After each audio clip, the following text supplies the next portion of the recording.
Corpbiz. Hello, my name is Shalin and I welcome you to our YouTube channel Corpbiz. In today's video, we will understand a crucial stage in the environmental clearance process, that is the screening stage.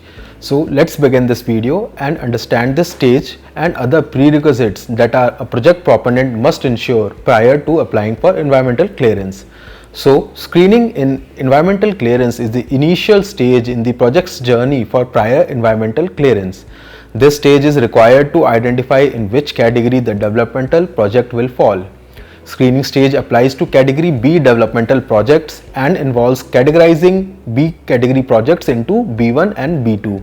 Category B1 projects must follow all the stages applicable to category A projects, but they are assessed by the State Environmental Impact Assessment Authority or the SEIAA. On the other hand, category B2 projects will not require EIA assessment or public consultation stage. The categorization is determined based on whether the project or activity needs further environmental studies for the preparation of an environmental impact assessment before environmental clearance.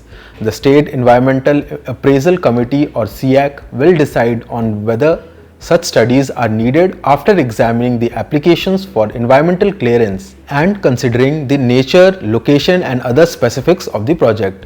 Projects that require EIA report will be classified as category B1 while the remaining projects will be classified as B2. Now, to understand this stage better, let's look at some of the conditions that are applicable to a cement plant, that is a category under the EIA notification of 2006 that requires environmental clearance and an environmental impact assessment. So, a cement project with a production capacity of less than 1 million tons per annum, typically categorized as category B, will be categorized as category A if it is located wholly or partially within 10 kilometers from the boundary of certain specified areas.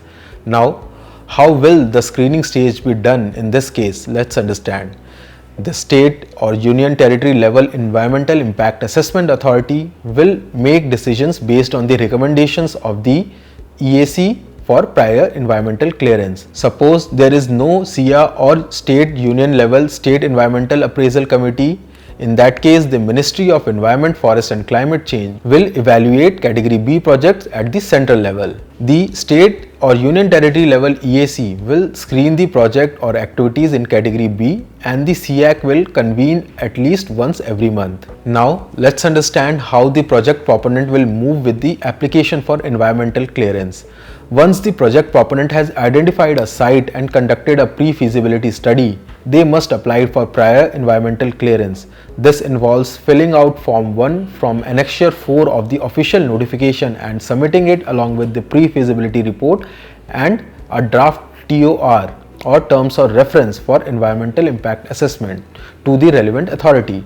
For category A projects, the application goes to the MOEF. In case of category B projects, the application is submitted to the SEIAA. Now, a prior environmental clearance is mandatory before initiating any construction work or preparing the land for identified site or project except for land acquisition purposes.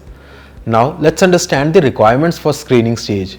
So, these includes the screening criteria, that is establishing a clear objective criteria which may include project's scale, location, potential environmental impacts and sensitivity of the receiving environment.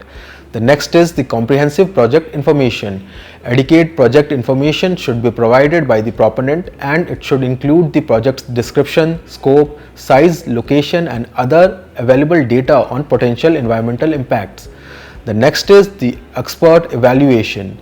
The screening process should involve the expertise of qualified professionals such as environmental scientists, engineers and planners who can assess the project's potential impact based on the provided information and other relevant regulations. The next is the legal framework. Screening should be conducted within the context of the applicable laws of the state, regulations and guidelines related to environmental assessment. The next is stakeholder engagement. This involves the relevant stakeholders including the local communities, indigenous groups, non-governmental organizations and governmental agencies in the screening process. Next is the documentation. Screening in environmental impact assessment should be well documented with clear records of criteria used, projects information considered expert evaluations and stakeholder engagement, which will help build trust and allow for accountability. Now, it should be evident why screening stage is a key stage in further EIA process and requires due diligence from the project proponent's end as well.